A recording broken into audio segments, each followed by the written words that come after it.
throughout your city, all right, wherever you are in this wicked place called America.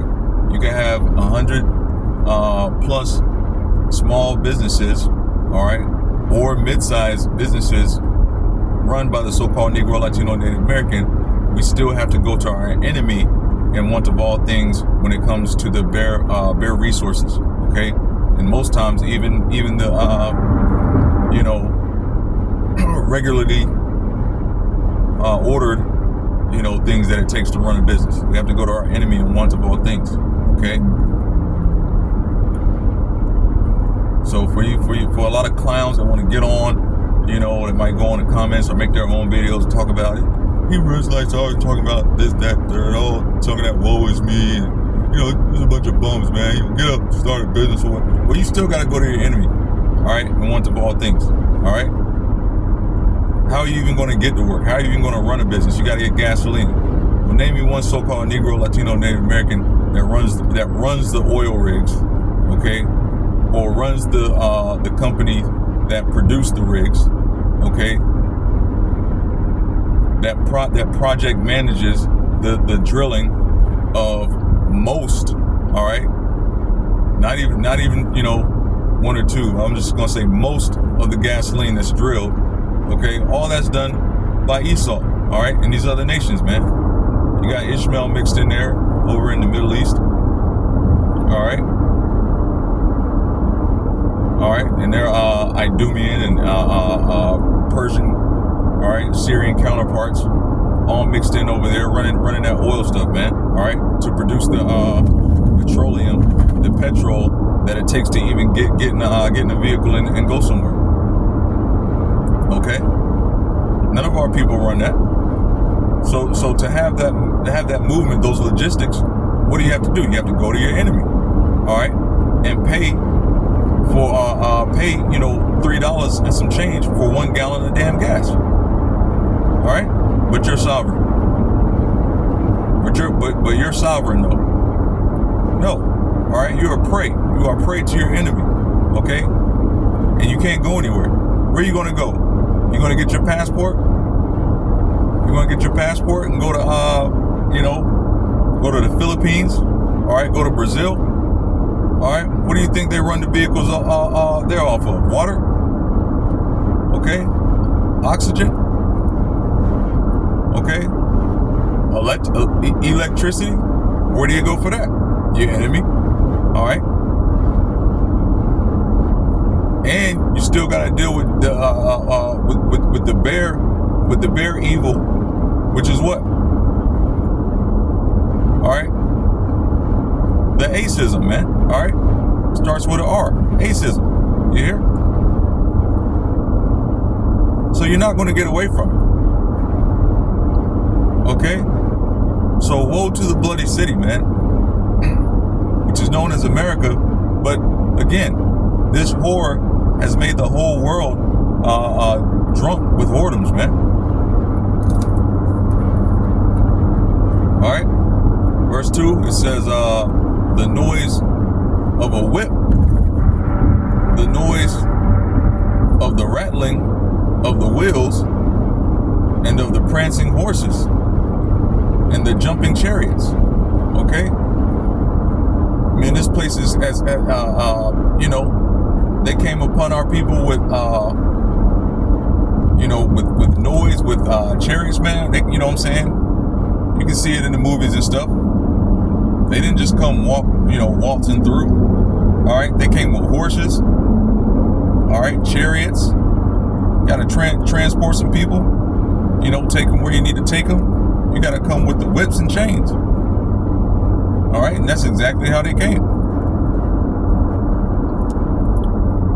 Okay, but it's also talking about a boisterous place. Okay, again, this is in old times talking about Nineveh.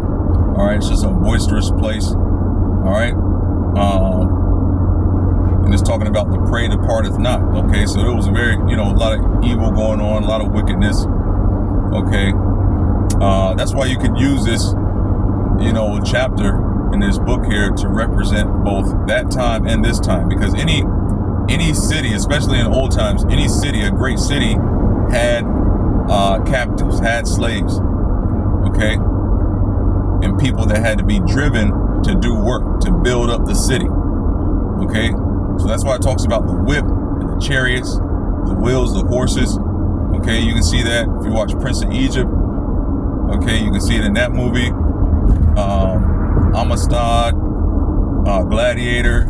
You can see anytime there's a great city with a lot going on, you have slaves. You have people on the top, which is a few, and then you have people on the bottom, which are the many.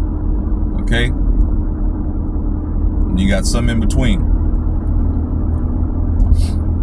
but you got a lot of people on the bottom. Those are the captives. Those are the slaves. Those are the prey. All right, that departeth not.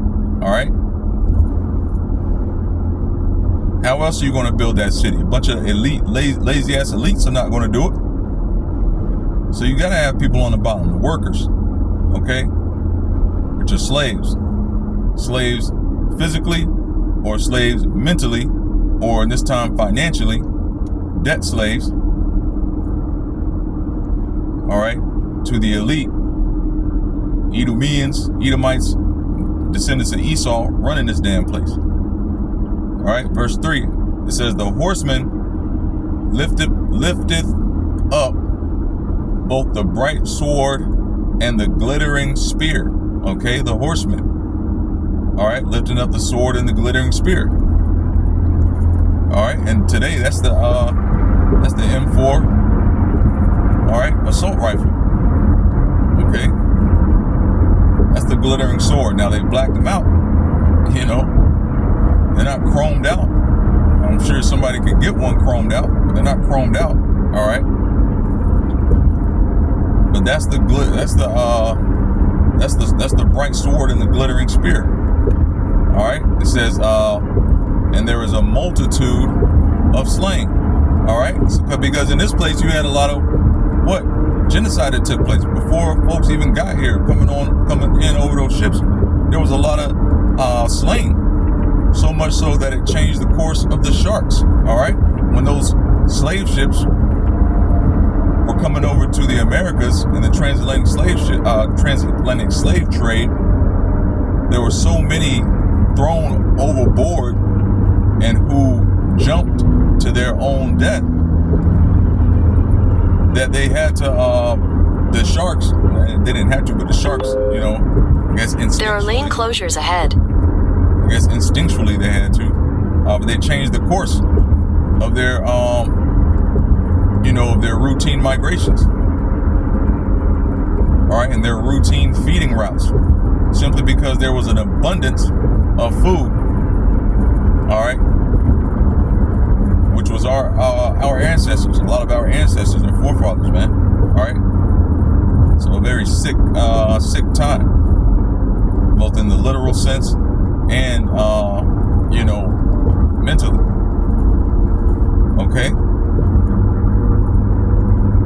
All right, because of Esau's violence against their brother Jacob. Okay, as it speaks about in Obadiah. All right,